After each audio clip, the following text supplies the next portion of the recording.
صلی اللہ علیہ تمام تر شہدائے ملت جعفریہ و مومنین و مومنات جو آج ہمارے درمیان نہیں، سب کو یاد رکھتے ہوئے ایک مرتبہ سورۃ الفاتحہ۔ بسم اللہ الرحمن الرحیم الحمدللہ رب العالمین الرحمن صراط مستقیم صراط الذین انعمت علیہم الرحمن الرحیم واللہ وحدنا الصمد ربنا تقبل منا انک انت السمیع العلیم۔ صلوات پڑھیں محمد وعلی محمد۔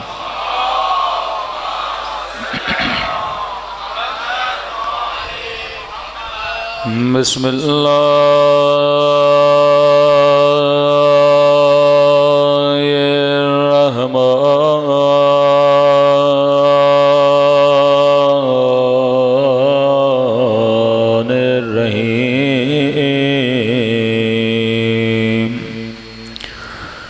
الحمد للہ رب العالمین،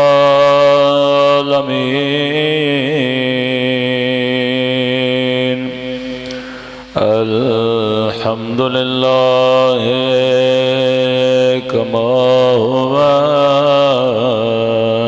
اہلہ، الصلاۃ والسلام علی سید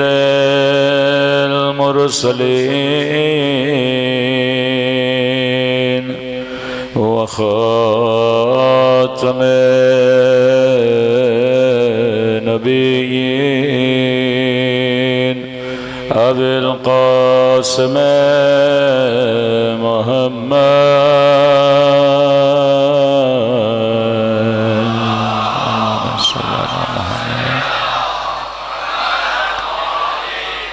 وعلى آله الطيبين الطاهرين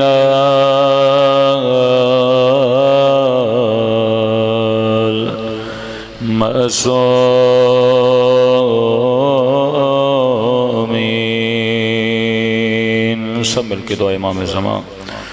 اللہم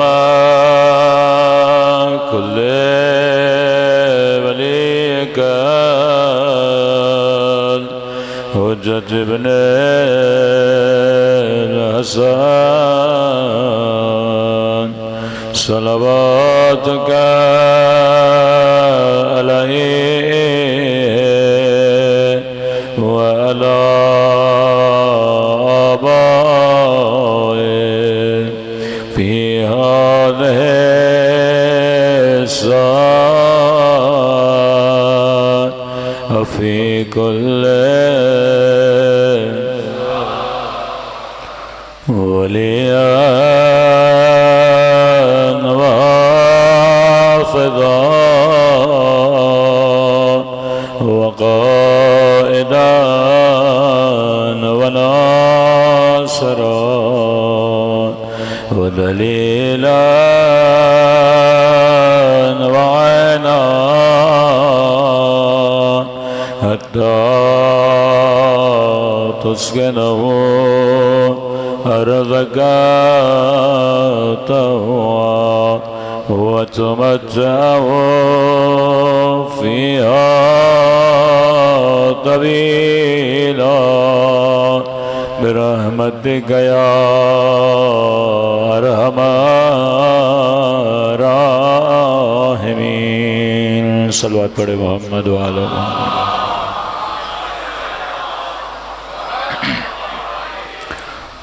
بسم اللہ الرحمن الرحیم۔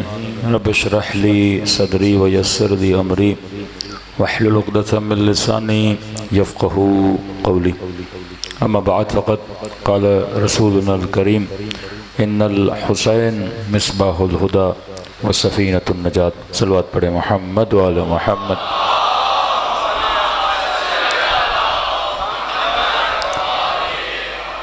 دعا ہے پروردگار عالم ایام اعظام میں ہم سب کی عزاداریوں کو اپنی بارگاہ عالی میں قبول فرمائے اور یہ ہماری زندگی کی آخری عزا کی مجلسیں قرار نہ دے۔ اسی طرح سے محافل نور سے ہم سب کو ہدایت نصیب فرماتا رہے، اور جو مقصد زندگی، مقصد ہدایت لے کر فرش عزا پہ آتے ہیں خدا، ان مقاصد میں ہم سب کو کامیابیاں، کامرانیاں نصیب فرما دے۔ مسلسل آپ کی خدمت میں دعوت جذبہ حسینی کے عنوان سے گفتگو کر رہے ہیں کہ یہ مجالس عزا، محافل عزا صرف ایک تاریخ کے واقعے کی یاد میں منائے نہیں جاتے، کیونکہ تاریخ میں بڑے بڑے واقعے رونما ہوئے ہیں۔ مثلا امام حسین کو آپ امام مانتے ہیں تو دوسری اقوام بھی تو ہیں جن کے امام ہیں۔ کوئی خلفائے ثلاثہ کو مانتا ہے، کوئی اپنی بڑی بڑی شخصیات کو مانتا ہے، لیکن تاریخ اسلام کی کون سی شخصیت ہے بشمول رسول خدا کہ جس کے دن اس طرح سے منائے جائیں جس طرح سے ابا عبداللہ الحسین کے منائے جاتے ہیں۔ اب آپ کہیں بھائی شیعوں کے اپنے اماموں سے بڑی محبت ہے، تو امام حسن کی شہادت ایسے کیوں نہیں منائی جاتی؟ امام زین العابدین کے ہر امام مظلوم ہے۔ آپ یہ نہیں کہہ سکتے کہ امام 12 سال زندان میں رہے، امام موسیٰ کاظم، کچھ اماموں کے ساتھ اتنا ظلم ہوا، اب وہ شہادت کچھ کی تلوار سے ہوئی ہے، کچھ کی شہادت زہر سے ہوئی ہے۔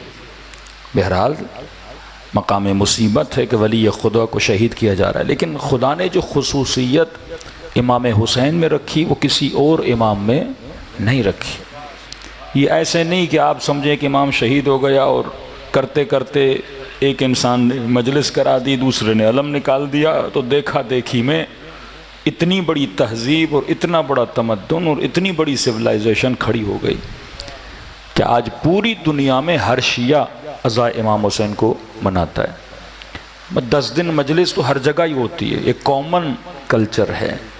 ماتم ایک کامن کلچر ہے، کالا لباس پہننا ایک کامن کلچر ہے۔ سب کے اندر یہ صفات پائی جاتی ہیں، تو اگر سب کے اندر ایک رنگ کی صفت پائی جاتی ہے تو اس میں ارادہ پروردگار عالم شامل ہے۔ اور پھر کثرت سے احادیث ملیں کہ آدم نے بھی گریہ کیا، نوح نے بھی گریہ کیا، موسیٰ نے بھی گریہ کیا، جناب اسماء کی وہ روایتیں کہ رسول خدا نے گریہ کیا، یہاں تک کہ یہ ملے کہ رسول خدا اسے وہ مٹی دے کر گئے اور فرمایا جب اس کا رنگ سرخ ہو جائے تو سمجھ جانا کہ کربلا میں میرا نواسا شہید ہو گیا۔ اور پھر اپنی بیٹی کو یہ کہیں کہ بیٹی خدا ایک قوم کو بنائے گا جس کے جوان تیرے حسین کے جوانوں پہ روئیں گے، جس کے بوڑھے کربلا کے بوڑھوں پہ روئیں گے، جس کی خواتین کربلا کی خواتین پہ روئیں گی۔ تو یہ اللہ کی طرف سے ایک سمجھو سوچی سمجھی پلاننگ تھی، کیونکہ خدا جانتا تھا کہ آخری زمانے میں ہدایت کرنے کے لیے کوئی نبی نہیں ہوگا، ہدایت کرنے کے لیے کوئی امام حاضر جس کو لوگ دیکھیں وہ نہیں ہوگا۔ ایک لمبا فاصلہ خدا پردے غیب کا رکھے گا۔ اب ان سوئے ہوئے لوگوں کو بیدار کون کرے گا؟ تو ان کو بیدار کرنے کے لیے خدا نے فرش عزائے حسین ابن علی کو لگانے کا بندوبست کیا۔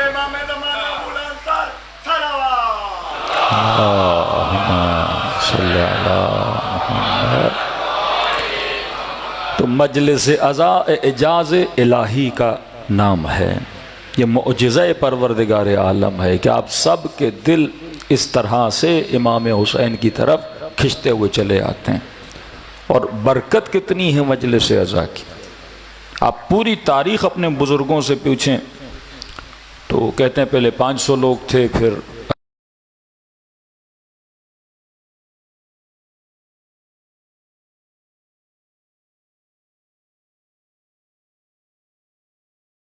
مانتے تھے وہ مجلسیں کروا رہے ہیں، جو سبیلوں کو نہیں مانتے تھے وہ سبیلیں لگا رہے ہیں،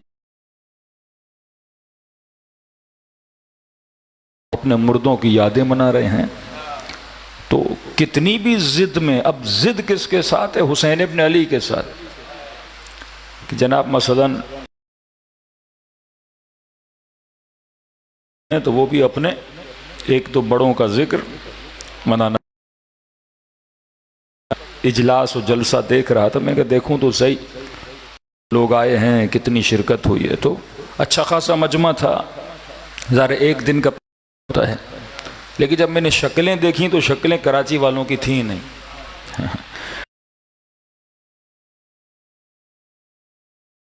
کرواتی ہے مثلا تو جلسہ کراچی میں ہو رہا ہے، لیکن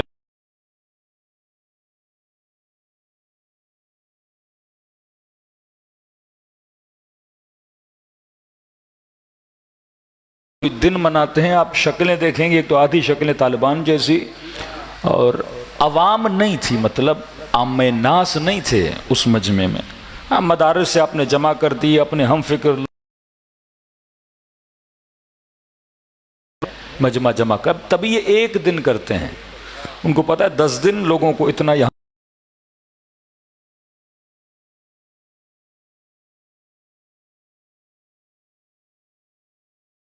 اور یہاں یہ نہیں کہ ہم بسیں بھیجیں لوگوں کو بلائیں. شکلوں سے پتہ لگتا ہے کہ کون ذکر سننے آیا ہے. اور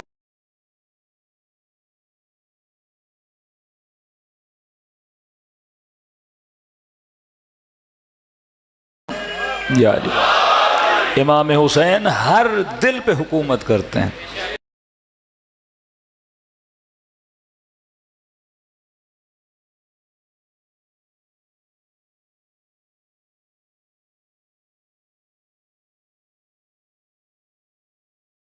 امام حسین کو صرف مدرسے کے مولوی سننے کے لیے آ جائیں یا طلباء آ جائیں،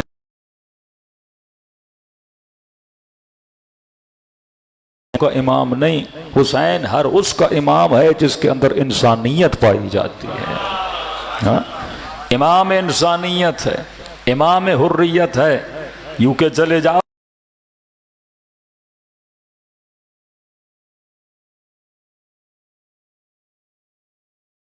دنیا میں نہیں کر سکتے ہو، لیکن دنیا کے کونے کونے میں جاؤ، آج حسین کا نام بلند ہے، کیونکہ ان کا نام تم بلند کرتے ہو، حسین کے نام کو خدا نے بلند کیا ہے.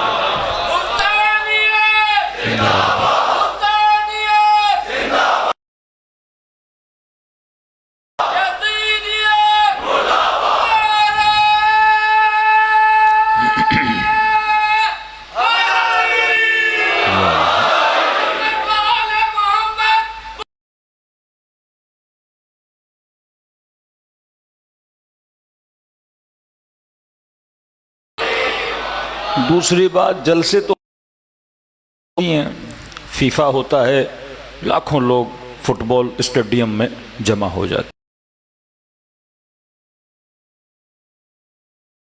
اس فلم کو دیکھنے کے لیے جمع ہو جائیں گے. کوئی بڑی سیلیبریٹی، کوئی بڑا ایکٹر آئے گا، ہزاروں لوگ اس کو دیکھنے کے لیے. شیطان بھی مجمع لگاتا ہے، نظام کفر بھی رش جمع کرتا ہے، لیکن سوال یہ ہے اس کے مجمع میں پیغام کیا ہوتا ہے؟ ہاں؟ وہاں اپنی ذات ہوتی ہے. ایک ایکٹر جب مجمع جمع کرتا ہے، محل مرکز نگاہ کون ہوتا ہے؟ وہ خود ہوتا ہے. یا یہ جلسے جو مذہبی جماعتیں بعض امام حسین کے ضد میں لگاتی ہیں، آپ پوری تقریریں سن لیں گے، سوائے نفرت کے، سوائے تفرقے کے، لوگوں کے دلوں میں اور کچھ نہیں ڈالا جاتا. لیکن آؤ حسین کی مجلس میں یا محبت کا پیغام دیا جاتا ہے، یا بندوں کو کس کے ساتھ ملایا جاتا ہے؟ خدا سے ملایا جاتا ہے. یہ وہ فرش عزا ہے جہاں سے حور بنائے جاتے ہیں، جہاں سے انسانیت کا پیغام، جہاں اسلام کی بقا کا پیغام دیا جاتا ہے. تو ایک تو یہ عقیدے راسخ بنا دیں کہ فرش عزا امام حسین ایک اللہ کی بہت بڑی پلاننگ تھی، جس کے ذریعے سے خدا چاہتا تھا کہ پوری کائنات میں امام حسین کا فرش بچھے، تاکہ وہ قوتیں جو نسلوں کو تباہ و برباد کر رہی ہیں، حسین کے ذریعے سے ان نسلوں کو کیا کیا جائے؟ ہدایت دی جائے. میں جوانوں کو پہلی 2 مجلس میں بھی اشارہ کیا تھا، آپ مت سمجھیے کہ دشمن سے مراد دشمن شیعہ نہیں، دشمن سے مراد دشمن اسلام ہے. اگر آپ شیطان کا عقیدہ رکھتے ہو تو شیطان مرا نہیں ہے بھائی، شیطان زندہ ہے. یزید مر گیا پر یزید کو یزید بنانے والا زندہ ہے. جس نے علی کی دشمن کہ جب آپ یزیدیت مرد آباد کہتے ہو، دراصل اس کا مطلب ہے شیطنت مرد آباد، کہ جس نے یزید کو یزید بنایا، اب وہ اگر زندہ ہے تو خاموش تو نہیں بیٹھا، وہ پلاننگ بھی بنا رہا ہے، وہ نہیں چاہتا کہ کائنات میں امام مہدی آئیں اور کونے کونے میں حکومت الہی نافذ ہو جائے، تو وہ دن رات محنت و زحمت پہ لگا ہوا ہے کہ لوگوں کے وجود کو کیا کیا جائے، کھوکھلا بنایا جائے۔ کس چیز کے ذریعے سے کھوکھلا بنائے گا شیطان؟ ہم نے کئی مجالس میں اشارہ کیا، شیطان کے پاس ایک ہی چیز ہے، دنیا، اس کے علاوہ اس کے پاس کچھ نہیں۔ اب دنیا میں کیا ہے؟ زینت دنیا، وہ انہی زینتوں کے ذریعے سے آپ کو اپنی طرف اٹریکٹ کرے گا۔ اب ایک ہے انسان، ایک ہے دنیا۔ خدا نے اس انسان کی جو فطرت کو بنایا ہے وہ فطرت اللہ فطر الناس جمیعا، خدا نے آپ کی فطرت کے اندر ایمان کی محبت کو رکھا ہے، حبب الیکم الایمان، کہ میں نے کہا کہ اگر آپ عاشق امام حسین ہو، اس میں آپ کا کمال نہیں، یہ حسین کا کمال ہے۔ اگر کوئی گلاب سے محبت کرتا ہے، یہ گلاب کا کمال ہے، وہ اتنا خوبصورت ہے، وہ اتنا خوشبودار ہے کہ آپ اس کے کیا بن گئے ہو؟ عاشق بن گئے ہو، آپ اس کی تعریف کرتے ہو۔ اسی طرح کوئی سخی ہے تو سخی کا کمال ہے کہ لوگ اس کی تعریف کرتے ہیں، کیونکہ سخاوت نہ کرتا لوگ تعریف کیسے کرتے؟ تو کہا حبب الیکم الایمان۔ اب خدا نے فطرت آپ کی پاک و پاکیزہ بنائی۔ کوئی بھی بچہ کائنات کے کسی بھی کونے میں پیدا ہوتا ہے، اللہ اس کی پاک فطرت بنا کے کائنات میں بھیجتا ہے۔ شیطان کا کام کیا ہے؟ فطرتوں کو بگاڑنا۔ جس سے محبت کرنی چاہیے ہے اور جس سے نفرت کرنی چاہیے اس سے محبت کرواتا ہے۔ اب امیر المؤمنین قابل محبت ہے نا، لیکن اہل شام کو علی کا دشمن بنا دیا۔ جس سے میں نے لذت حاصل کرنی ہے، لذت الہی، لذت نوری، اسی امام حسین کے سینے پہ اس لعین شمر کو بٹھا دیا۔ جو میری ہدایت کے لیے آیا ہے، انسان اسی کا کیا بن جاتا ہے؟ قاتل بن جاتا ہے۔ یہ بالکل ایسے چھوٹا بچہ اسکول جاتا ہے، ٹیچر اسے پڑھاتا ہے، لیکن بچہ اپنے بچپنے کی وجہ سے، کیونکہ اسے زینت اچھی لگتی ہے، کھیلنا کودنا اچھا لگتا ہے، اسے نیند اچھی لگتی ہے، اسے کھلونے، سائیکل وائیکل، آئس کریم، ایسی چیزیں اچھی لگتی ہیں، لہٰذا ماں کہے گی اسکول جاؤ تو کبھی کبھی ماں بھی اچھی نہیں لگے گی، اور ٹیچر تو بالکل ہی اچھا نہیں لگے گا کہ بھائی یہ صبح سے شام تک مجھے پڑھاتا رہتا ہے۔ کیونکہ بچپنا ہے، کیونکہ زینتوں میں گرفتار ہے، کیونکہ اس کے اندر عقل نہیں ہے، لہٰذا یہ کس کا دشمن بن جاتا ہے؟ جو اسی کا استاد ہے۔ آج کئی گاؤں میں جائیں، جو بچے استادوں کا حال کرتے ہیں، انسان کو بتاتے ہوئے شرم آتی ہے، مطلب وہ کہتے ہیں یہ بھاگ جائیں اور کبھی اسکول میں استاد صاحب داخل ہی نہ ہو، کیونکہ بچہ ہے۔ میں چھوٹی سی مثال دوں گا، 7 سال کے بچے کو جو اچھا لگتا ہے وہ 20 سال کے جوان کو اچھا نہیں لگتا۔ 20 سال کے جوان کو جو اچھا لگتا ہے وہ 7 سال کے بچے کو اچھا نہیں لگتا۔ میں بعض اوقات مزاحن یہ مثال دیتا ہوں کہ اگر 7 سال کے بچے کو پوچھو کہ بیٹا شادی کرنی ہے یا آئس کریم چاہیے، تو کیا بولے گا؟ وہ مجھے آئس کریم چاہیے۔ اور 20 سال کا جوان ہنسے گا کہ بھائی اسے پاگل بچہ ہے، آئس کریم کے پیچھے لگا ہوا ہے۔ ہاں؟ اور وہی 20 سال 25 سال کے جوان سے پوچھو بیٹا اب آپ کی شادی کرا دی جائے یا ہم دکان سے 200 روپے کی آئس کریم آپ کو لا کر دیں، تو کیا بولے گا؟ تو شادی کرا دو۔ وقت نے اس کے شعور کو بدلا، وقت نے اس کی لذتوں کو بدلا، وقت نے اس کی سلیکشن کو بدلا۔ اور یہی 20 سال کا جوان جب 7 سال کا تھا اس کی پسند کوئی اور تھی، آج جب 20 سال کا ہوا اس کی پسند کچھ اور ہوئی، کیونکہ وقت کے ساتھ ساتھ اس نے سمجھا کہ کس لذت میں کون سا فرق ہے اور کس چیز کی کتنی اہمیت ہے۔ اسی طرح جب تم فرش عزا پہ آتے ہو تو حسین تمہارے بچپنے کو ختم کر کے حور کی طرح بالغ بنا دیتے ہیں۔ اچانک سے تمہاری پسند میں فرق آ جاتا ہے۔ پہلے پوچھو ہاں بھائی 10 دن ہیں گھومنے کے لیے کہاں جاؤ گے، تو شاید کہے ترکی گھومنے جاؤں گا، ہاں بھائی ویزا لگ جائے یورپ گھومنے چلا جاؤں گا، تھوڑا بہت پیسہ کم ہو تو پاکستان کے شمالی علاقوں میں چلا جاؤں گا۔ لیکن جیسے جیسے خدا نے اس کے دل سے دنیا کی زینت کو نکال کے حسین کی زینت کو داخل کر دیا، اب کہے گا کہاں جانا ہے؟ کہ میں حسین کی کربلا جانا چاہتا ہوں۔ جیسے عابد بنتا گیا کہاں جانا ہے؟ مکہ جانا چاہتا ہوں۔ اب اسے سکون نہیں ملے گا، اسے سکون اور قرار کہاں ملے گا؟ قبر حسین پہ ملے گا، روضہ رسول پہ ملے گا، کعبۃ اللہ کو دیکھنے پہ ملے گا، مصلی عبادت پہ ملے گا، کیونکہ یہ عقلانی طور پر بالغ ہو گیا۔ تبھی علماء فرماتے ہیں جسمانی طور پر بالغ ہونا کمال انسانی نہیں ہے، عقلانی طور پر بالغ ہونا کمال انسانی ہے، کیونکہ جسم کے اعتبار سے تو گدھا بھی بالغ ہو جاتا ہے، گھوڑا بھی بالغ ہو جاتا ہے، کتے اور بلیاں بھی بالغ ہو جاتی ہیں، لیکن فرمایا عقلانی طور پر جب انسان بالغ ہوتا ہے تو انسان کہلاتا ہے۔ اور معصوم بلوغ عقلی کو مد نظر رکھتے ہیں، معصوم کی نگاہ میں وہ بالغ نہیں جو جسمانی طور پر بالغ ہو، معصوم کی نگاہ میں وہ انسان بالغ ہے جو عقلانی طور پر بالغ ہو جائے۔ اور عقل انسان کو امام شناس بناتی ہے، عقل انسان کو بتاتی ہے کہ تم نے محبت کس سے کرنی ہے، نفرت کس سے کرنی ہے۔ تبھی رسول نے فرمایا حل الدین الا الحب والبغض، کیا دین محبت اور بغض کے علاوہ کسی اور چیز کا نام ہے؟ دین تجھے یہ سکھاتا ہے کہ تم نے محبت کس سے کرنی ہے اور نفرت کس سے کرنی ہے۔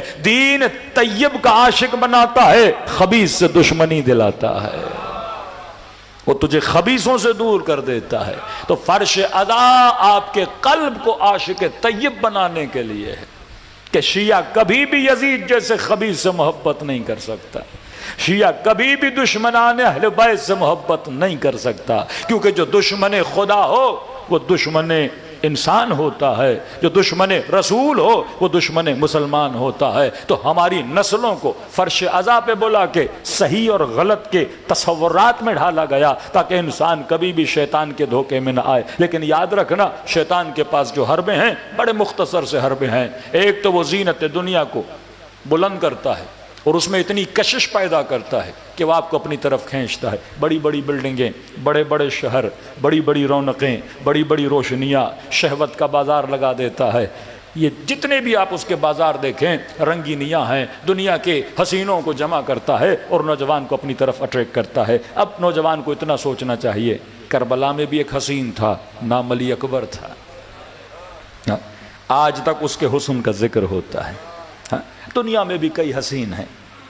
دیکھو اللہ نے کچھ فطری تقاضے رکھے، مرد عورت کی طرف اٹریکٹ ہوتا ہے، یہ فطری تقاضا ہے، اس میں کسی عورت کو اچھلنا نہیں چاہیے کہ جناب مثلاً اتنے لوگ مجھے پسند کرتے ہیں، یہ فطری تقاضا ہے۔ گلی سے کوئی مادہ جانور بھی گزرتا ہے تو نر جانور اس کی طرف کیا ہوتا ہے؟ اٹریکٹ ہوتا ہے، یہ ایک فطری تقاضا ہے، اس پہ ناز نہیں کرنا چاہیے کہ مثلاً میں حسین ہوں تو لوگ میری طرف اٹریکٹ ہوتے ہیں، کیونکہ یہ ناز دنیا کا خاصہ ہے، چند دنوں میں ختم ہو جاتا ہے۔ آج حسن ہے، جب 80 سال کی ہو جاؤ گی تو حسن باقی نہیں رہے گا۔ وہی لوگ جو پیچھے دوڑتے تھے کہ ایک سگنیچر ہمیں مل جائے، ایک سیلفی آپ کے ساتھ ہو جائے، لیکن وہی بندی جب 80 سال کی ہو جائے گی اور جھریوں کا انبار اس کے وجود پہ طاری ہو جائے گا، پھر کوئی ایک بھی سیلفی لینے والا نہیں ہوگا، کیونکہ یہ دنیا تیرے پیچھے نہیں ہے، یہ تیرے حسن کے پیچھے ہے۔ یہاں حسن ڈھلا، یہاں محبتیں ڈھل گئیں۔ سیاستدانوں کا عالم دیکھیے، خوش ہو جاتے ہیں اتنے لوگ ہمارے چاہنے پر، یہ تیرے چاہنے والے نہیں ہیں، یہ اس کرسی کے پیچھے ہیں۔ یہاں کرسی کھسک گئی یا ساری محبتیں بھی کھسک جاتی ہیں، یہاں عہدے چلے گئے یا ساری محبتیں چلی گئیں، یہاں مال چلا گیا یا ساری محبتیں چلی گئی۔ تو شیطان ان چیزوں کی طرف اٹریکٹ کرتا ہے اور ایک وہم میں گرفتار کرتا ہے انسان کو کہ اس کا حسن ہمیشہ رہے گا، اس کا پیسہ ہمیشہ رہے گا، اس کی طاقت ہمیشہ رہے گی، اور جو طاقتور ہے اسے لگتا ہے کہ پاور ہمیشہ میرے ہاتھوں میں رہے گا۔ لیکن خدا یہ بتانا چاہتا ہے کہ کل من علیہا فان ویبقى وجہ ربک ذو الجلال والاکرام۔ اے انسان یاد رکھنا ہر شے کو فنا ہے، بس تیرے رب کا چہرہ ہے جو باقی رہتا ہے۔ اور حسین یہی پیغام دینے کے لیے آئے ہیں۔ آج ذرا کربلا کے میدان میں دیکھ، ظاہری طور پر یزید بچ گیا پر حسین شہید ہو گیا، لیکن اللہ کے مقام کو سمجھنے کی کوشش کر کہ آج یزید کا نام لینے والا کوئی نہیں اور حسین کا نام لینے والے اتنے موجود ہیں۔ یہ وہ بقا کا سفر تھا جو خدا بتانا چاہتا تھا۔ یہاں پہ بھی زینب کا جملہ سب کی سمجھ میں آئے گا کہ یزید ظاہر کو دیکھ کے کہے کہ زینب خدا نے تیرے بھائی کو مار دیا، زینب تیرے ہاتھوں میں رسیاں آ گئیں، زینب دیکھو تیرے بچے یتیم ہو گئے، لیکن وہی زینب جب اللہ کی طرف دیکھتی ہیں تو فرماتی یزید تجھے یہ ساری برائی نظر آ رہی ہے، لیکن زینب کی نگاہ سے دیکھو تو فرمایا ما رأیت الا جمیلا، میں نے حسن کے علاوہ کچھ بھی نہیں دیکھا ہے، کیونکہ جو اس بقا کے سفر کا مسافر ہوتا ہے اسے خدا فنا نہیں دیتا، خدا اسے بھی باقی کر دیتا ہے۔ تو آپ کس کے مسافر ہو؟ بقا کے مسافر ہو، اور بقا مل ہی نہیں سکتی بغیر ولایت امیر المؤمنین۔ صلوات پڑھے مولا کی شان پر۔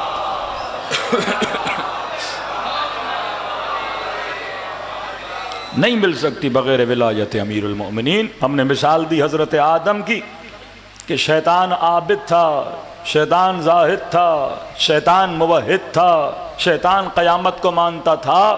جس کو شیطان نہیں مانتا تھا وہ اللہ کے ولی کو نہیں مانتا تھا۔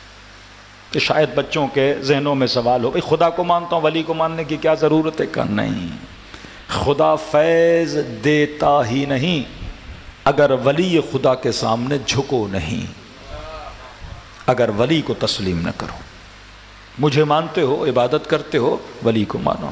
موسیٰ کا زمانہ کا آدم کو نہیں مانا تھا، اب جاؤ آدم کی قبر پہ جا کے سجدہ کرو، نہیں کیا شیطان نے، خدا نے کہا میں بھی معاف نہیں کروں گا۔ یعنی توبہ بھی خدا قبول نہیں کرتا اگر ولی خدا کو نہ مانو۔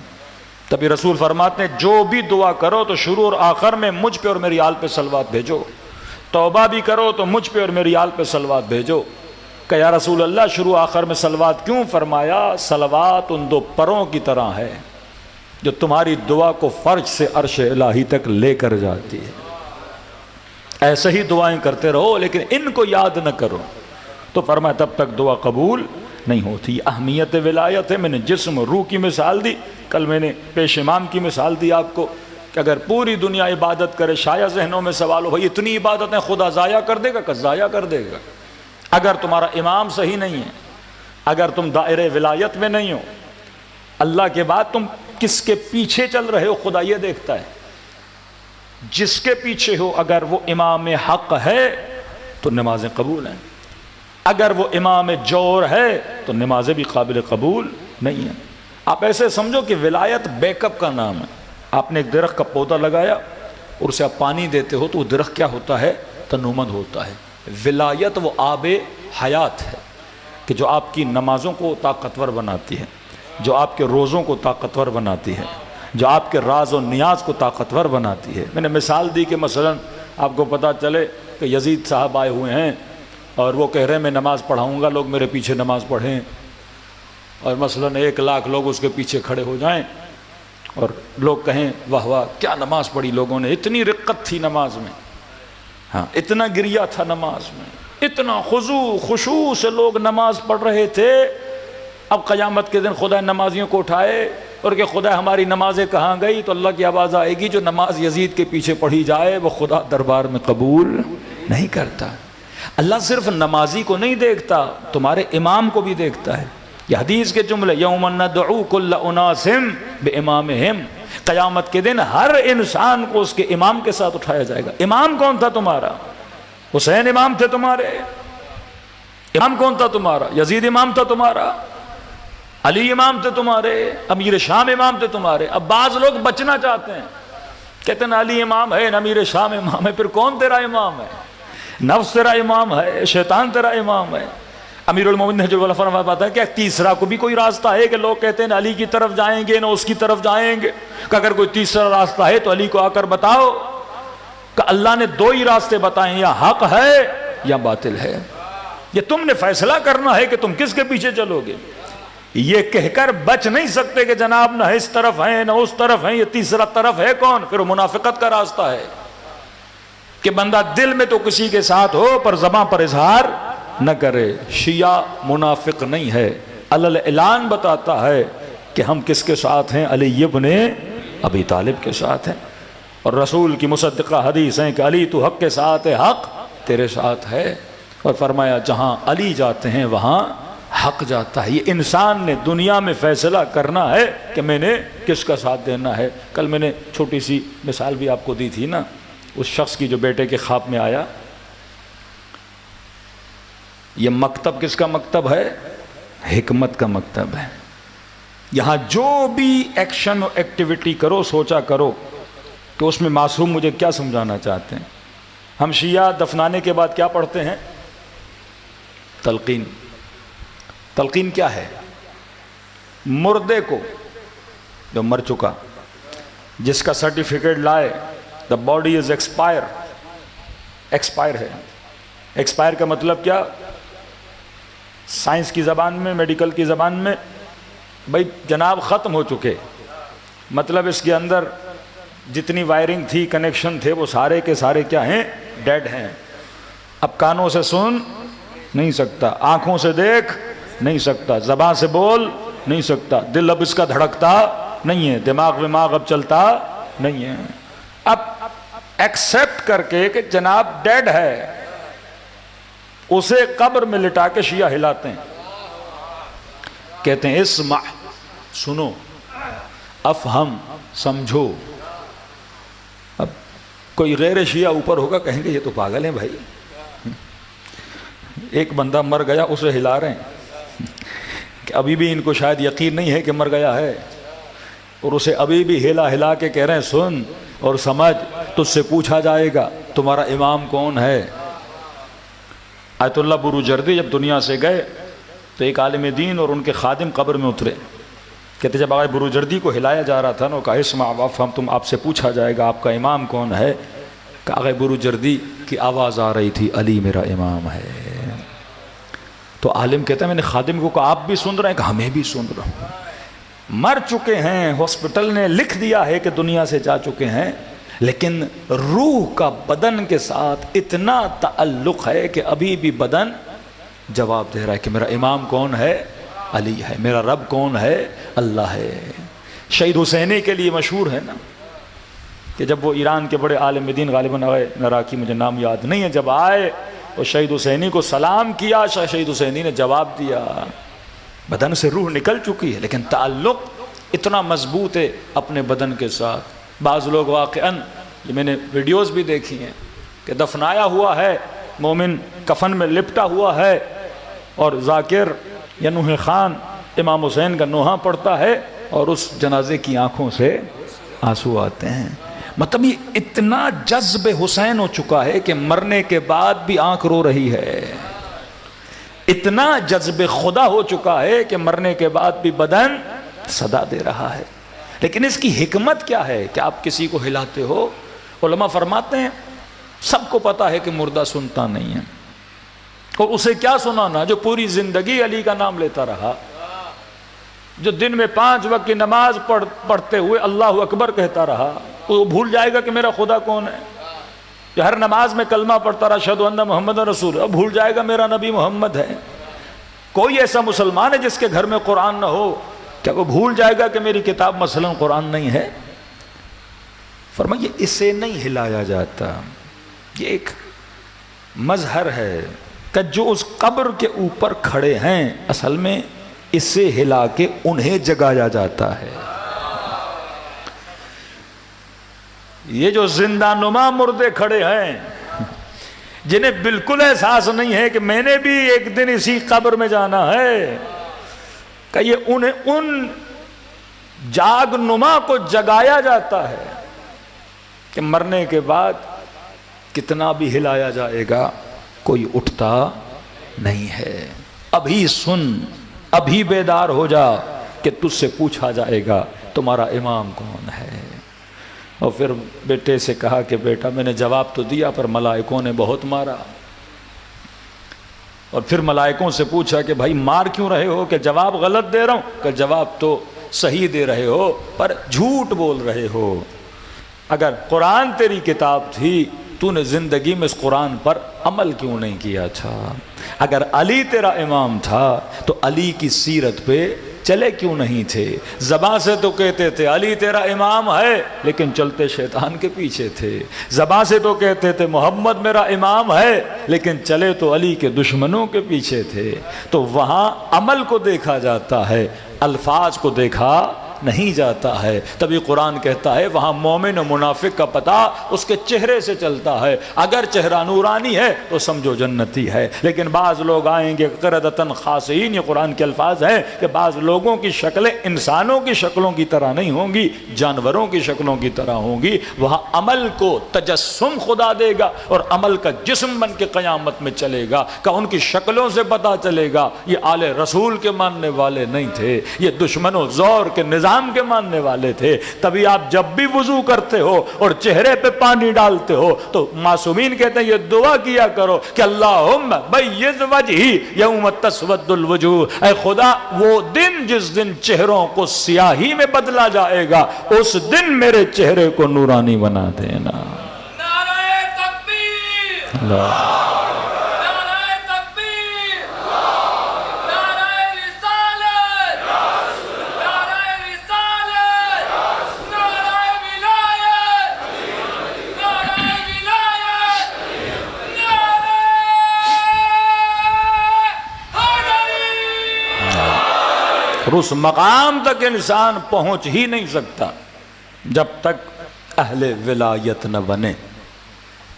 ہاں اہل ولایت بنو تو معصوم فرماتے ہیں گناہ بھی کر سکتا ہے انسان، لیکن فرمایا اس کے گناہ سے نفرت کرنا، اس مومن سے کبھی نفرت نہ کرنا، کیونکہ خبیث العمل تو ہے پر طیب الروح ہے، عمل اس کا برا ہے، روح اس کی کیا ہے؟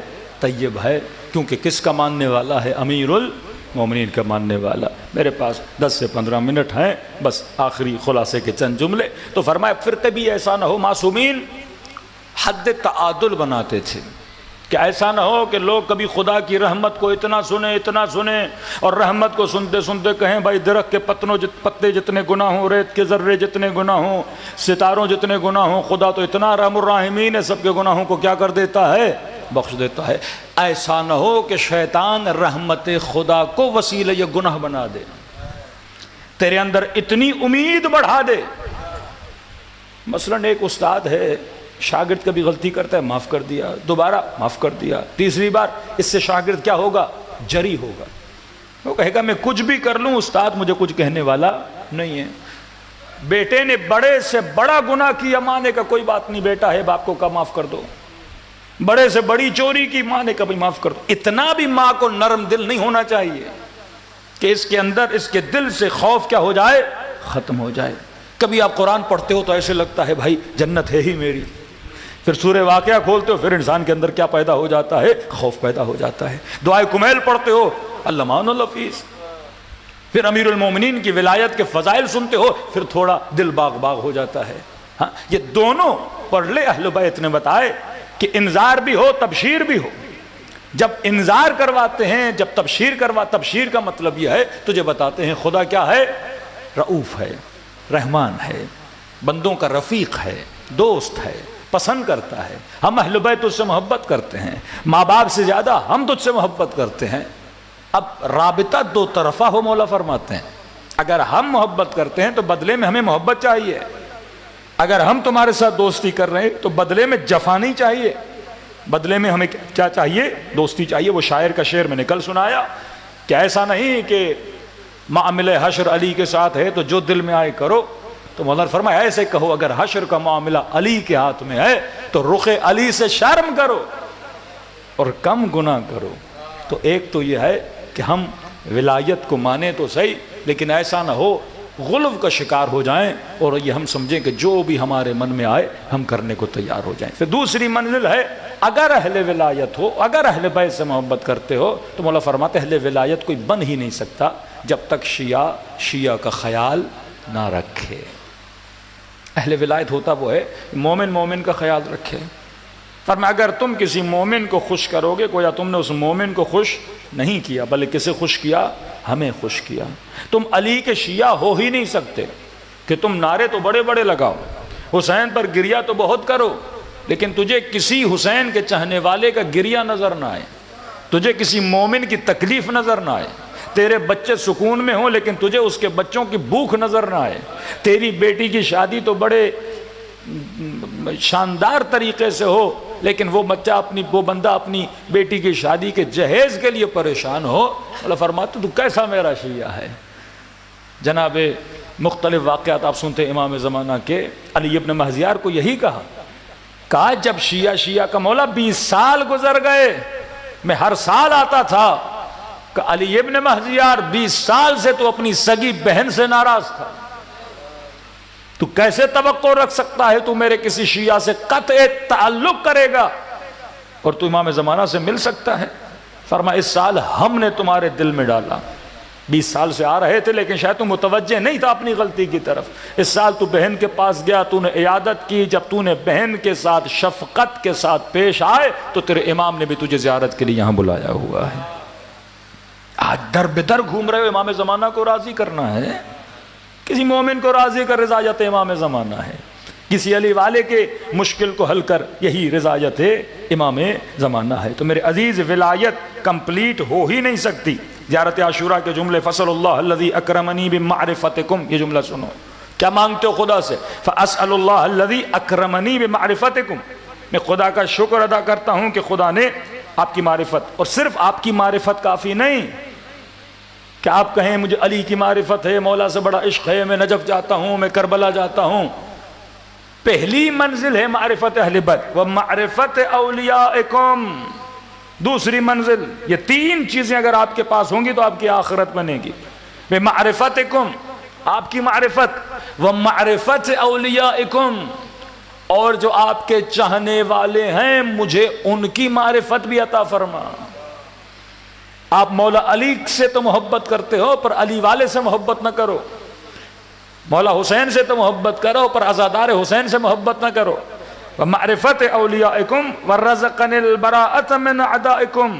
تیسری چیز کہ آپ کے دشمنوں سے اور ان کی نفرت کو جو خدا نے میرے دل میں رکھا ہے، ان یجعلنی معکم فی الدنیا والآخرہ، کہ خدا مجھے قرار دے محمد و آل محمد کے ساتھ کہ میں دنیا میں بھی ان کے ساتھ رہوں، آخرت میں. تو 3 چیزیں سب سے اہم ہیں. ایک معصوم کی معرفت، ایک جو معصوم سے محبت کرتا ہے اس کی معرفت، تیسرا اہل بیت کے دشمنوں کی نفرت میرے دل میں ہونی چاہیے. جب یہ 3 چیزیں آپ کے اندر آ جائیں گی تو آپ سمجھو اہل جنت بھی ہو، اہل نور بھی ہو، اہل ہدایت بھی ہو. لیکن اگر کسی کو امیر المومنین سے محبت ہو لیکن علی کے دوستوں سے، یہی تو معاملہ مسلمانوں کا ہے کہ رسول سے محبت ہے پر رسول کی بیٹی سے مثلا محبت نہ ہو. کبھی کافی ہے کہ میں رسول سے محبت کروں. شیطان کہتا تھا اللہ تجھ سے محبت ہے، آدم سے محبت نہیں کروں گا. یہ ہو ہی نہیں سکتا. اللہ سے محبت ہے تو اللہ کے دوست سے محبت کرنی ہے. رسول سے محبت ہے تو جو دوستدار رسول ہیں ان سے محبت کرنی ہے. ایک جگہ ہم پہ الزام لگتا ہے کہ رسول اللہ سے تو محبت کرتے ہیں، اصحاب رسول سے محبت نہیں کرتے. اصحاب کون ہیں؟ جو رسول کے کیا تھے؟ عاشق تھے یا دوست تھے. اب دوستی کا معیار یہ تو نہیں، ہم صحابی بھی اسے مانتے ہیں جو رسول سے بھی محبت کرے، رسول کی آل سے بھی محبت کرے. وہی معیار جو میرے لیے ہے سیم معیار صحابی کے لیے بھی ہے. اگر میرے لیے معیار یہ ہے کہ میں رسول سے محبت کروں، اصحاب سے، رسول کے دوستوں سے بھی محبت کروں، جو رسول کے دوست تھے ان کا بھی عشق میرے دل میں ہونا چاہیے. اور ہاں تب جا کے میں کمپلیٹ مسلمان بنوں گا. اور اصحاب کے لیے بھی یہی ہے کہ کوئی کہ یا رسول اللہ میں آپ سے محبت کرتا ہوں لیکن علی سے محبت نہیں کرتا. آپ سے محبت کرتا ہوں، آپ کی بیٹی کے ساتھ مثلا زیادتی ہوگی. آپ سے محبت کرتا ہوں، کیا یہ آپ کیا سمجھتے ہیں لشکر یزید والے رسول سے محبت نہیں کرتے تھے؟ اللہ سے محبت نہیں کرتے تھے؟ وہی معاملہ شیطان ہے.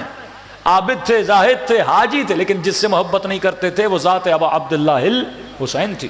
تو یہ جب تینوں معاملات ملتے ہیں پھر رسول کے دشمن سے، پھر رسول خود فرماتے میرا دشمن کون ہے؟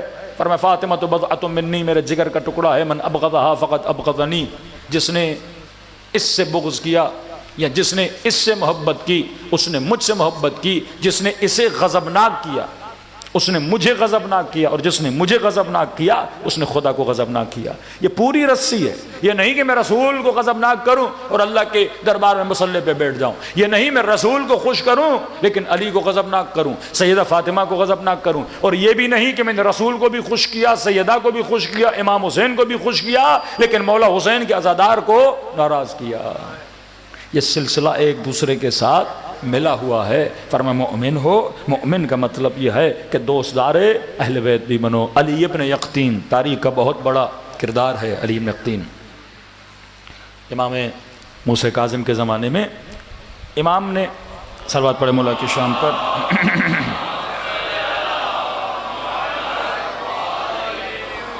وقت کی کمی ہے، میں بہت جلدی سے بیان کروں گا. امام موسیٰ کاظم کا شاگرد، بہترین صحابی، یہ نفوذی تھا. نفوذی مطلب امام نے اس کو نظام جور کے اندر خود بھیجا تھا. جس نظام میں تھا وہ نظام صحیح نہیں تھا، لیکن امام نے جس مقصد کی وجہ سے بھیجا تھا وہ مقصد یہ تھا. اس زمانے میں شیعوں پہ بہت زیادہ ظلم ہوتا تھا. مثال آپ جانتے ہو حکومت ظلم ہے. یہ بعض لوگ اس شبہے کا شکار ہو جاتے ہیں یا ایسا تقویٰ کا بھوت سوار ہو جاتا ہے کہ بھائی ہم تو مثلا نظام اگر ظلم کا ہے تو ہم نوکری نہیں کریں گے، ہم یہ نہیں کریں گے. یہ سارے شیطانی خیالات ہیں. اب آپ کا مومن کا کیس پھنسے گا تھانے میں، عدالت میں، سرکاری محکموں میں. اب وہاں پہ اگر کوئی مومن نہیں ہوگا تو ان کا کام کیسے ہوگا؟ یہ امام روش دے رہے ہیں. اگر نظام ظلم کا بھی ہو، ظلم کے نظام میں نوکری کر سکتے ہو، لیکن ان شرائط پر. وہ شرائط مولا بتا رہے ہیں. سرکاری ملازم بن سکتے ہو، وہ چاہے سرکار امریکہ کی کیوں نہ ہو، لیکن ان شرائط پر. وہ شرائط کیا ہیں؟ آپ کو پتہ ہے معاشرے میں مومنین رہتے ہیں. امام نے فرمایا کہ 3 چیزوں سے تو بچا رہے گا. کبھی تیری نسلیں فقیر نہیں ہوں گی، کبھی تو زندان میں نہیں جائے گا، کبھی ہارون کی تلوار تیرے بدن پہ نہیں آئے گی. اس سے بڑی گارنٹی کس کو چاہیے کہ کبھی زندان نہیں ہوگا، کبھی فقیر نہیں بنوں گا، کبھی قتل نہیں کر دیا جاؤں گا. امام فرمایا 3 چیزوں کی ضمانت میں موسیٰ کاظم دیتا ہوں، تو بس ایک چیز کی ضمانت دے کہ جب بھی میرا شیعہ تیرے پاس آئے اسے خالی ہاتھ نہ لوٹانا. پھر اس نظام میں یہاں تک اس نے امام کو خط لکھا، مولا میرا سینہ تنگ ہے، میں دعاؤں کی محفل، نمازوں کی محفل، عدیہ کی محفل میں، نماز شب میں بیٹھنے والا، اب ہارون کے ساتھ بیٹھنا پڑتا ہے. شراب کی محفل ہوتی ہے، مختلف جگہوں کے بادشاہ آتے ہیں، رقص کی محفل ہوتی ہے. مولا بہت کوشش کرتا ہوں باہر ہٹوں، مولا میں کچھ کرتا تو نہیں ہوں، لیکن اس بدبخت کے ساتھ مجھے بیٹھنا پڑتا ہے. یہ ظلمت کی محفل ہے. امام فرمایا خبردار، جو کام ہم نے کہا ہے وہ کام جاری رکھو. تجھ کو تکلیف ہو رہی ہے نا، لیکن تیرے وجود سے ہمارے کئی شیعوں کو کیا مل رہی ہے؟ راحت. یہ سال میں 300 مومنین کو حج پہ بھیجتا تھا، 300 مومنین کو. اور حج پہ بھیجنے کا مطلب یہ ملاقات امام موسیٰ کاظم کے لیے بھی بھیجتا تھا. کہتے علی بن یقطین کے پاس ایک مولا کا چاہنے والا ہے، وہ شخص اس کے پاس آیا. تاریخ لکھتی ہے اس کا نام ہے ابراہیم جمال. یہ اونٹ کرائے پہ دیتا تھا. کوفے سے چلا بغداد پہنچا. علی یقطین کے پاس پیغام بھیجا کہ میں آپ سے ملنا چاہتا ہوں. علی ابن یقطین تھکا ہوا تھا، کیا معاملہ تھا؟ اللہ نہیں، یہ اس سے نہیں ملا. یہ بندہ اتنی دور سے سفر کر کے گیا، مولا کا چاہنے والا ہے، امید لے کر گیا. اللہ جانے سے کیا ہوا، اس نے کہا میں نہیں ملتا. کہتا ہے 1 سال گزرا. علی ابن یقطین مدینے گیا، امام کے دروازے پہ دستک دی. غلام کو کہا مولا کو بتاؤ علی ابن یقطین آئے ہوئے ہیں. امام فرمایا کہہ دو ہم نہیں ملنا چاہتے. مذاق نہیں. کہا مولا کو بتایا میں آیا ہوں، انا یقطین. کہا ہاں سمجھ گیا مجھ سے کوئی غلطی ہوئی ہے. کہتے گلی پہ بیٹھ گیا. بالآخر گھر سے نکلیں گے تو صحیح مولا. 6-7 گھنٹے گزر گئے، مولا گھر سے نکلے، فوراً مولا کے ہاتھ کو پکڑا. مولا مجھ سے کوئی ناراضگی؟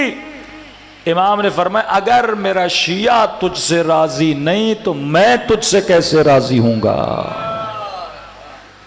کربلا گئے حسین کو راضی کرنے کے لیے، اور کراچی میں کتنے مومنین تجھ سے ناراض ہیں، گھر میں کتنے لوگ تجھ سے ناراض ہیں تیرے اخلاق کی وجہ سے، تیرے رفتار کی وجہ سے، تیرے کردار کی وجہ سے. اور حاجی بننے چلا ہے، ظاہر حسین بننے چلا ہے. کسی نے لکھا مولانا قرضہ دیا ہوا ہے، جناب پیسے نہیں دے رہے لیکن ہر سال زیارت پہ جا رہے ہیں. روایت معصوم ہے جس کے پاس کسی کا پیسہ ہو اور واپس کرنے کی توانائی ہو، اور اگر وہ واپس نہیں کر رہا تو معصوم فرماتے ہر رات جب سوتا ہے تو اس کے نام اعمال میں لکھا جاتا ہے یہ چور بن کے سو رہا ہے.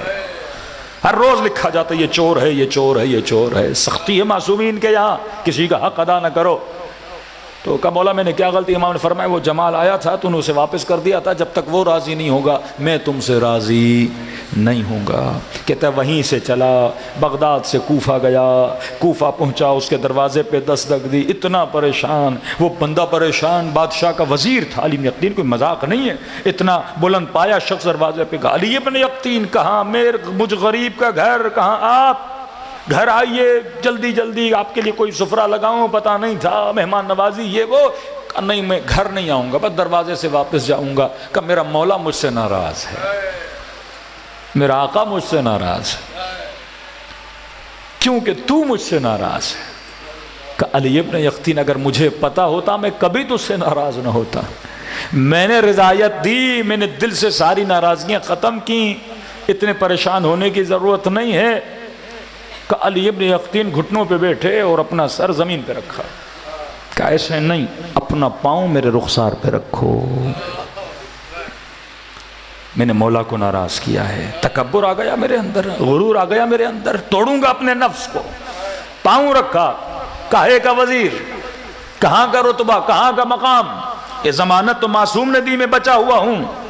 کا سر خاک پہ رکھا، کہ جب تک اپنا پاؤں میرے چہرے پہ نہیں رکھو گے میں راضی نہیں ہوں گا۔ کہا نہیں کرو علی بن یقطین کا، رکھو۔ یہ مومن کہتا میں نے پاؤں رخسار پہ رکھا، واپس دوڑا دوڑا امام کے پاس گیا کہ مولا میرے رخسار کو دیکھیے، میں آپ کے شیعہ کو راضی کر کے واپس آیا ہوں۔ کہ پھر امام نے مجھے سینے سے لگایا، کہا اب بنے ہو نا میرے شیعہ۔ ولایت عام معاملہ نہیں ہے میرے عزیز، ولایت رضایت حسین کا نام بھی ہے، رضایت عباس کا نام بھی ہے، رضایت اولاد حسین کا نام بھی ہے، اور رضایت شیعیان محمد و آل محمد کا نام بھی ہے۔ تبھی آپ کربلا میں دیکھتے ہو چھوٹی چھوٹی چیزیں ہیں بعض اوقات، لیکن وہاں یہ نہیں کہ کوئی صرف امام حسین کو راضی کرنے کے پیچھے، اصحاب حسین تا حد الامکان کوشش کرتے تھے کہ حسین کی 4 سالہ بچی بھی ہم سے ناراض نہ ہو۔ کوئی شخص جناب ہر گریہ کر رہے ہیں، امام حسین فرماتے ہر میں نے معاف کر دیا، کہ مولا آپ نے تو معاف کیا لیکن دل کو قرار نہیں، مولا چین نہیں۔ کہ ہر کیوں چین نہیں؟ کہ مولا جب آپ کا راستہ روکا تھا مجھے اماریوں سے کچھ بیبیوں کے رونے کی آواز آئی، زہرہ زادیاں مجھ سے ناراض ہیں۔ یہ اہل سنت کی کتابوں کے جملے ہیں، صحیح السند روایات ہیں، کہ جب خلیفہ ثانی جناب زہرا سے مل کے باہر نکلا، کہتے ہیں اس طرح رو رہا تھا جس طرح بارش کے قطرات جاری ہوتے ہیں۔ کسی نے کہا آپ اتنا کیوں رو رہے ہیں؟ کہ میں نے بڑی کوشش کی نبی کی بیٹی راضی ہو جائے، لیکن یہ جملہ کہہ کے مجھے واپس بھیج دیا کہ قیامت کے دن اپنے بابا کے سامنے شکایت کروں گی کہ بابا یہ حال کیا تھا تیری بیٹی کا۔ کہتے ہیں جب قیامت کا دن آئے گا، ہماری کتابوں کی روایات ہیں، ایک خوبصورت اونٹنی، زر و زیور سے زیب شدہ ایک اونٹنی آئے گی، ایک نورانی عماری اس کے اوپر ہوگی، انبیاء اولیاء سارے بیٹھے ہوں گے میدان محشر میں۔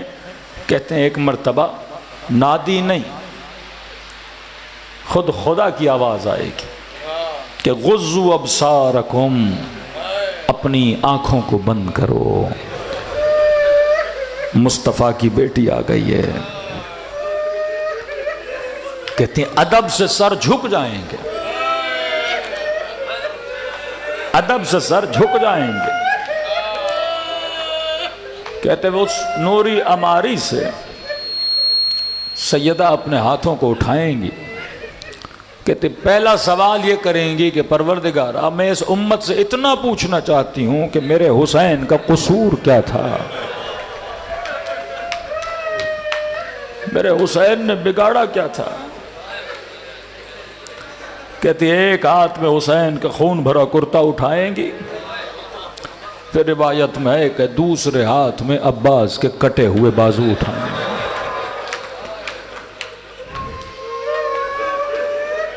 کہتے جنہوں نے ظلم کیا ہے نا، دل کرے گا کہ زمین پھٹے، اور انہیں نگل جائے۔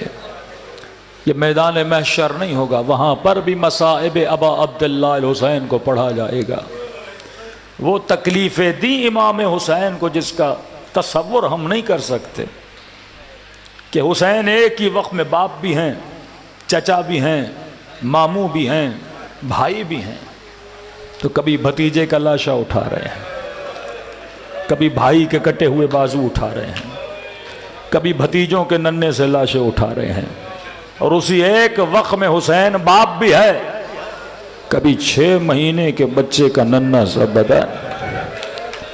پر میرے عزیز کسی باپ سے پوچھو کہ 18 سال کا جوان بیٹا ہو،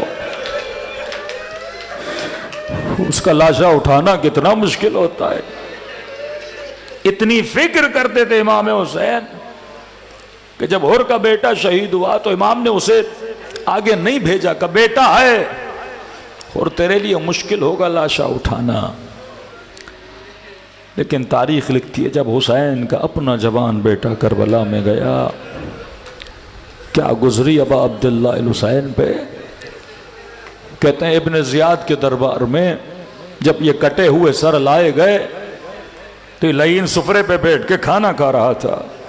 اب منظر پہ ذرا تصور کرنا، کھانا کھا رہا تھا اور سامنے اس کے کٹی ہوئی گردنیں پڑی ہوئی تھی، اور سامنے قیدی بیویاں کھڑی ہیں، لعین لقمے چباتا جا رہا تھا اور اپنی انگلی سے پوچھتا جا رہا تھا یہ کس کا سر ہے۔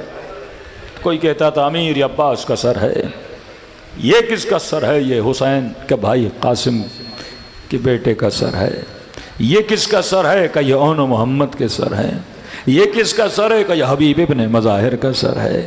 پوچھتا گیا، وہ بتاتے گئے، کہتے ایک مرتبہ اس کی نگاہ ایک سر پہ رک گئی، کھانا کھا رہا تھا پر اس نے کھانا کھانا چھوڑ دیا۔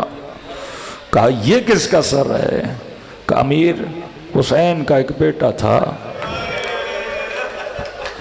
نام علی اکبر تھا، یہ اس کا سر ہے۔ کہتے بڑی دیر تک اس سر کو دیکھتا رہا اور کہا شیمر اگر مجھے پتا ہوتا کہ یہ حسین کا بیٹا ہے میں کبھی حکم نہ دیتا کہ اس کا سر قلم کرو۔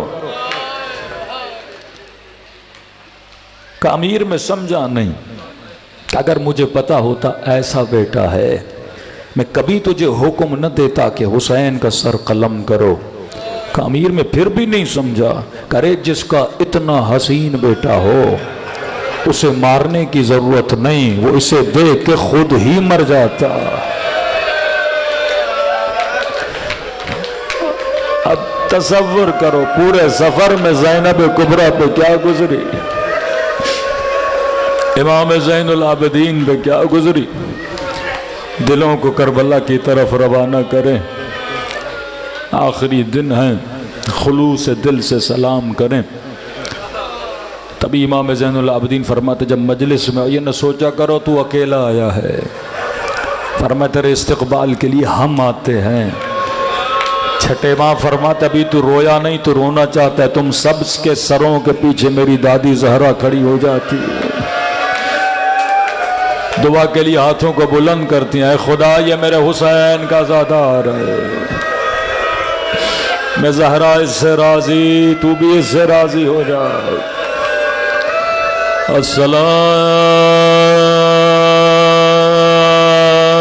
السلام علی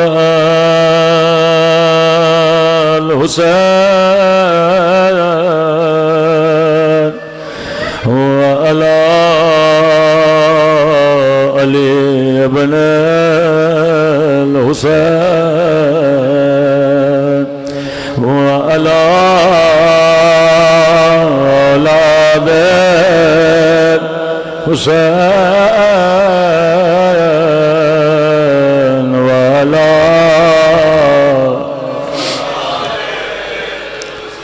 سب مل کے السلام علی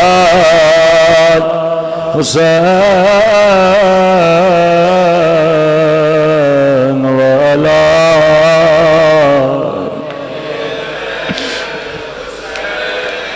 وعلی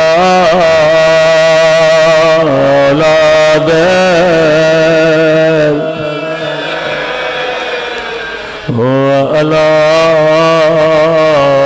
صحابه میرا سلام ہو اس درد بھرے منظر پہ راوی کہتا ہے میں نے حسین کو ہر شہید کا لاشا اٹھاتے ہوئے دیکھا، لیکن جب اکبر کے لاشے پہ آئے میں حسین کو پہچان نہ سکا۔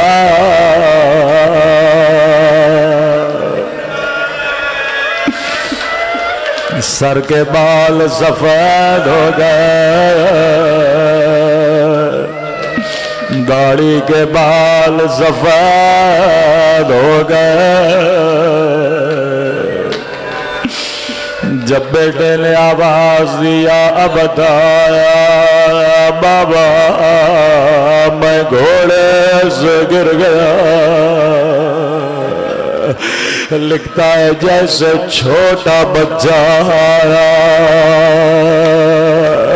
اپنی کوہنیوں پہ چلتا ہے، حسین ایسے چل رہے تھے، کبھی دائیں طرف جاتے کبھی بائیں طرف جاتے، گویا حسین کو کچھ نظر نہیں آ رہا تھا۔ اتنے میں آواز دی علی اکبر بوڑھا باپ ہو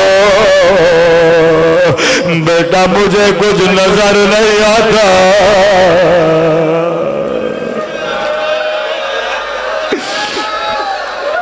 کہ حسین کو کچھ نظر نہیں آیا، آواز دیا بنیا ادھونی میرے لال مجھے آواز دو تاکہ تیری آواز کے سہارے تیرے زخمی بدن تک پہنچو۔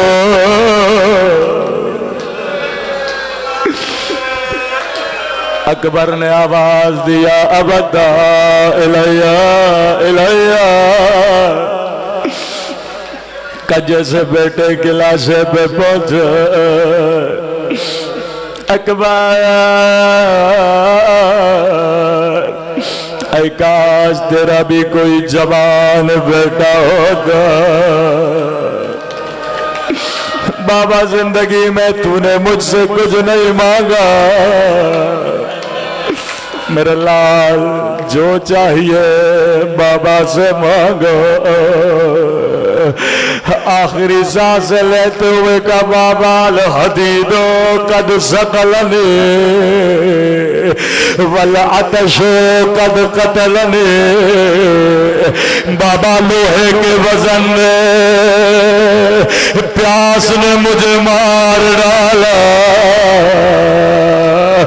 روایت کے جملے حسین نے اپنی زبان اکبر کی زبان پہ رکھے، اکبر نے جلدی زبان سے جدا کے بابا آپ تو مجھ سے بھی زیادہ پیاسے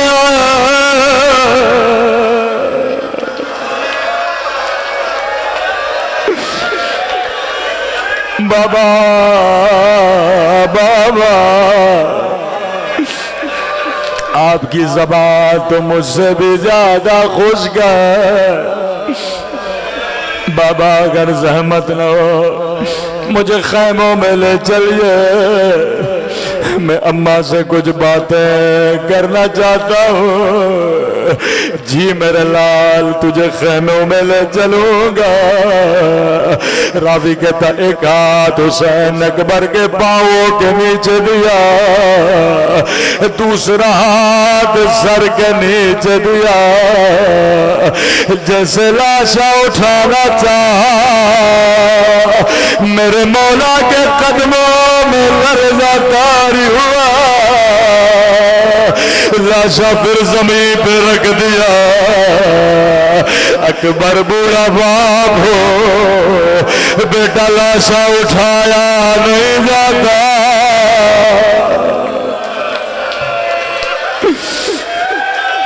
قاسم کا لاشا اٹھانے والا حسین، انو محمد کے لاش اٹھانے والا حسین.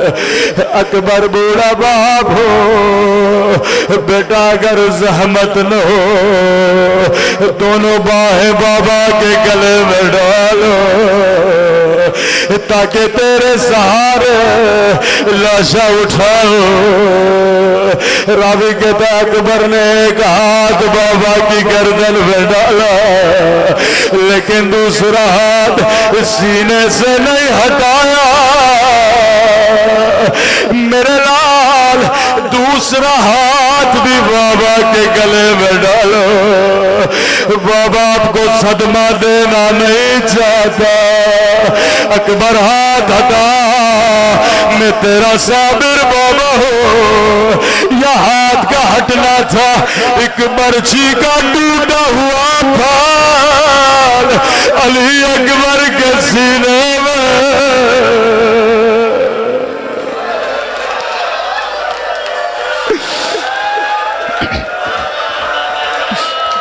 اکبر کا لاشا زمین کربلا پہ رکھا.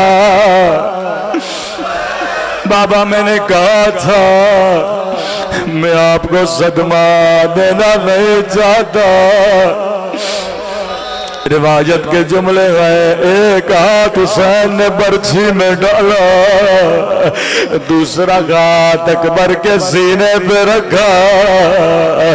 نگاہ آسمان کی طرف اٹھائے نانا رسول خدا آپ بھی آئیے. دادا ابراہیم کو بھی لائیے دادا اسماعیل کو بھی لائیے. آ کر دیکھیے کہیں میری آنکھوں پہ پٹیاں تو نہیں ہے میرے اسماعیل کے ہاتھ تو نہیں بنے. ایک مرتبہ برچھی کھینچی علی اکبر نے ایڑیاں رگڑے زمین کربلا میں زلزلہ آیا. خیمے کے در سے آواز آئی ٹھہر جا حسین میں زینب آتی ہے. کبہل زینب میرے ہوتے ہوئے خیمے سے نہ نکلنا. میں نے تیرے پردے کے لیے اپنے اکبر کو قربان کیا. ماتم حسین